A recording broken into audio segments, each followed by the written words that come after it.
During the Jiajing period, the spring scenery of West Lake resembled a landscape painting on rice paper. The Su Causeway was lined with green willows and red peaches, bustling with tourists. Su Wanchong, a scholar from Shaoxing, set out early for a lake tour. Strolling along the shore, he took in the lake and mountains, his heart stirred with poetry.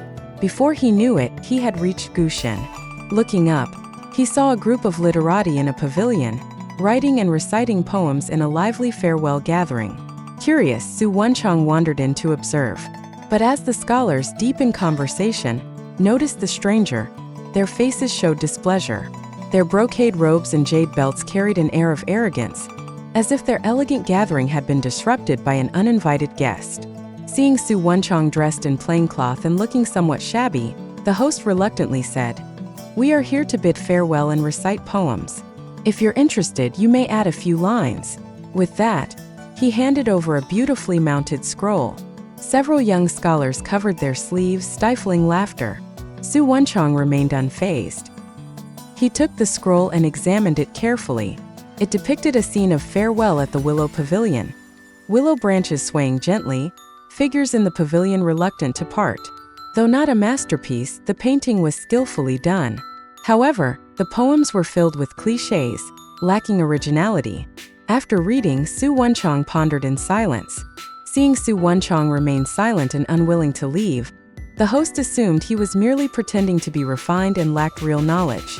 Intending to embarrass him, he smiled and said, "Brother, you are indeed very talented. Why not offer us some fine words?" His tone carried a hint of challenge, implying he wanted to test whether Su Wanchong truly had talent. Su Wanchong did not respond.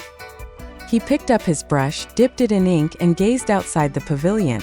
Rows of weeping willows swayed gently in the spring breeze, like green silk ribbons.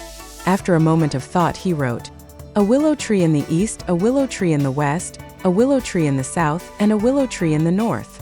The scholars watched him finish the fourth line and chuckled to themselves, thinking he had ruined the scroll.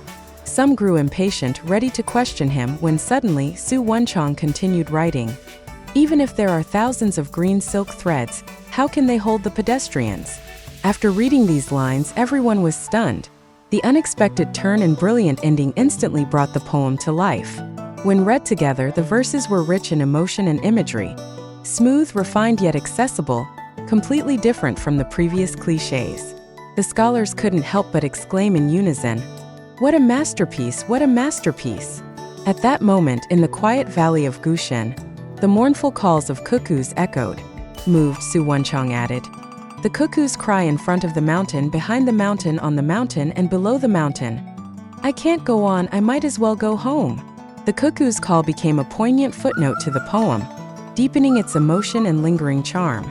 Finishing his writing, Su Wanchong set down the brush, sighed, and clasped his hands. Before anyone could ask his name, he had already disappeared into the mountain breeze, leaving only the sound of rustling pines behind. The next day, the road to Gushen was crowded with literati and poets searching for the poet in commoner clothes.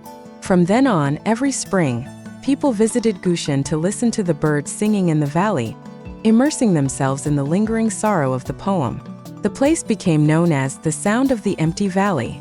While others reveled in ornate words, Su Wanchong treated the world as his inkstone, weaving birdsong and willow waves into poetic rhythm. He embodied the principle that great skill appears simple, responding to contempt not with argument but with effortless verses that dispelled prejudice.